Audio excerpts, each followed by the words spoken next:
Hi everybody, Russ and the West Ham Network. Hope you are all safe and well, my friends. If you're new around here, give it a like, give it a comment, give it a share, give it a subscribe, all that good stuff. Happy Bank Holiday Monday for all of our UK, apart from Scotland. I don't think Scotland bank holidays. You seem to have bank holidays all the time, but I don't think there's one today. Don't think so. If there is, I apologise. Anyway, I hope you're all in the UK having enjoying your bank holidays. Always easier, always a nicer day when West Ham won at the weekend. Our first win of the season, our first goal of the season, our first clean sheet of the season in the Premier League. 2 clean sheets in a row now, with obviously the Viborg game on Thursday. So. And hopefully a few more signings coming. The transfer window closes on Thursday. We'll bring you all the information as it comes in. We just got the small matter of beating Spurs on Wednesday, innit? That's it. Pish.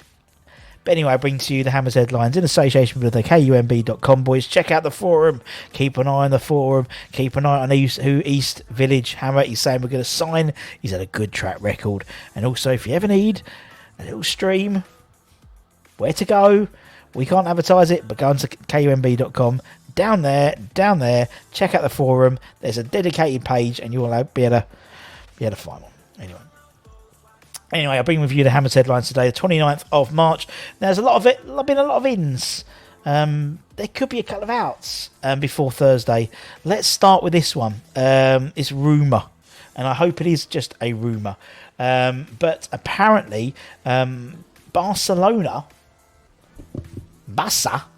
are considering a surprise move for West Ham attacking midfielder Pablo Fornals. We all know that the fornicator signed from Villarreal in 2019. He's one of our own. He's recently returned back to the Spanish international squad as well, and a move back home could help potentially cement his place in the plane for Qatar for the World Cup. According to Fijajas at the Spanish media outlet, Barcelona are considering making a move for him if they miss out on Bernardo Silva. The chances of West Ham allowing Fornals to leave the club seem extremely slim, but with potential ins coming in, he may find himself falling down the pecking order, despite scoring, obviously, yesterday. Not playing great, I'd say, as a number 10. We did the ratings midday at lunchtime today to check them out, see if you agree. But when moved to the left-hand side, he played a lot better, I thought. But, I know he loves West Ham. With a club like Barcelona come knocking, it's difficult for any player to turn down, in all honesty, especially a Spanish player such as Fornals. That we've seen them, they've signed the likes of Lewandowski, Rafinha, Conde, some good players. So we'll see what happens. But I think the chance will be very slim. But there is a chance. And that's the difficulty. You get good players in and other teams want to buy them. And same, we want to buy other teams' good players. Another potential out could be Dawson. It's like a kick in the teeth, isn't it? Fornals and Dawson leaving. But both could leave in the before Thursday. Apparently, Aston Villa are eyeing up a move for him before the Thursday transfer deadline. That reports in several news outlets, including The Sun. The newspaper claims that Gerrard is a big fan of him, and they're desperately trying to strengthen their back line, particularly with Diego Carlos, who was their sort of big signing, $200,000 a week, out for the season, I think, with an ACL or something like that. And apparently he's willing to offer him a 2-year deal. And the report claims that maybe Dawson could be willing to leave London Stadium for guaranteed minutes. Again, the West Ham would seem reluctant to sell him.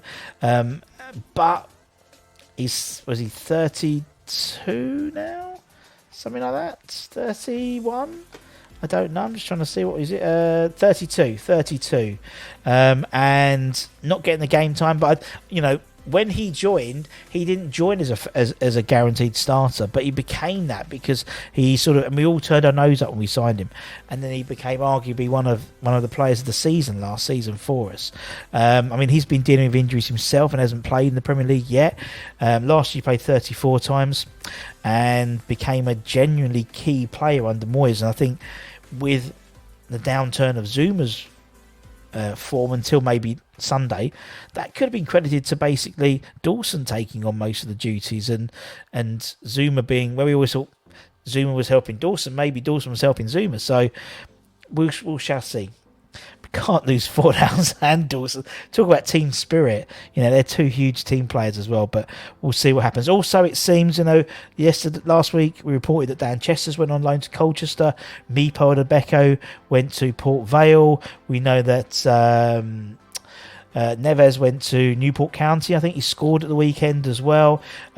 Also, Armstrong Okaflex is possibly going to be going out on loan, probably to Swansea. Ex-WHU employee claimed he's set to move the Championship club on loan ahead of the transfer deadline day. Obviously, we know Okaflex he made his sort of first team debut properly at the weekend, not the weekend, on Thursday coming on. Although I thought he wasn't allowed to play in the under, but maybe he was. Yeah, I think he was named in the A squad rather than the B squad. That's why he could play. And he obviously got some game time, got the last 10-15 minutes of the Vibor game. He's played 25 times down the 23s, scored 12 goals, 2 assists. He is mustard. I've seen him play, and he's so skillful. And I think he's the type of player who'd get West Ham fans off their seats, but maybe not physically ready for the demands of the Premier League. So going out on loan to Swansea, I think would be great. Swansea, a really good football inside, so they'd suit him really well. There's loads of other clubs looking at him, including Derby, but it looks like Swansea are the ones. We've got an excellent working relationship with them now, obviously signing Flynn Downs relatively quickly in this transfer window, so we've got that relationship ready. So hopefully good luck and he'll get some game time, but hopefully won't miss overly. Ballon won't leave. And last but no means least, another potential obviously this is a bit of a saga that's been going around for a while, but Hans Vanaken is now apparently really pushing Club Brugge to lower their demands for him. That's according to a report in Voetbal België, who claim that the Belgian side could be accepting as little as 12.7 million for Vanaken now, and the 30-year-old is said to be looking for a transfer to West Ham.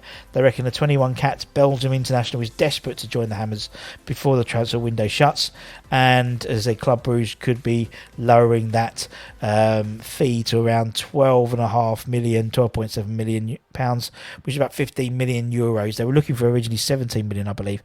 The last bid we submitted was around 11 million, so the thoughts are we may go in with another 1.7 or probably another million just so we do him a deal to get this one done. It seems a fairly easy one to get done if Moyes wants it. We're not far away from their estimation in terms of what they want, what we want to pay. That's not to say he isn't a good player though. He won't be the first choice, I don't think, but he's 6'5", a unit, already playing. He's been playing for Club Brugge this season and playing well, so he can sort of fitness levels should be reasonably up. But moving to the Premier League from the Belgium League and succeeding at the age of 30 is a tough ask for anyone, let alone a 30-year-old. But if he wants to bring him this summer, I'll back him as always. I'll back Moisey if he wants to bring him. And as I said, we're not too far away from the estimation, but we'll see. We'll see what happens. And that's it, my friends. Busy week on the West Ham Network, obviously. 2 games. Only small games, really, Tottenham and Chelsea. But we're having all the previews. We'll be doing a big show about the transfer window, closing on Thursday. Probably a couple of live streams throughout the day in terms of updates and things like that. And, yeah, all the preview shows, as well as all the other stuff. So Holly's had another episode of her show on Saturday. Check that out. It's only about 5-10 minutes. It's a bit like Points of View, but for West Ham Twitter. I think it's really, really, really cool and really different in terms of what else is out there in the YouTube world. And as I said, everyone else, take care, stay safe, wash those hands. We're off the bottom. Finally, we've got points on the board. Just got to beat Spurs on Wednesday, innit? Simples. Take care, everyone. Stay safe, stay healthy, stay hydrated, keep the faith, and I'll see you guys very, very soon. Ciao, ciao for now, my friends. Bye, bye, says Russie B. Bye bye.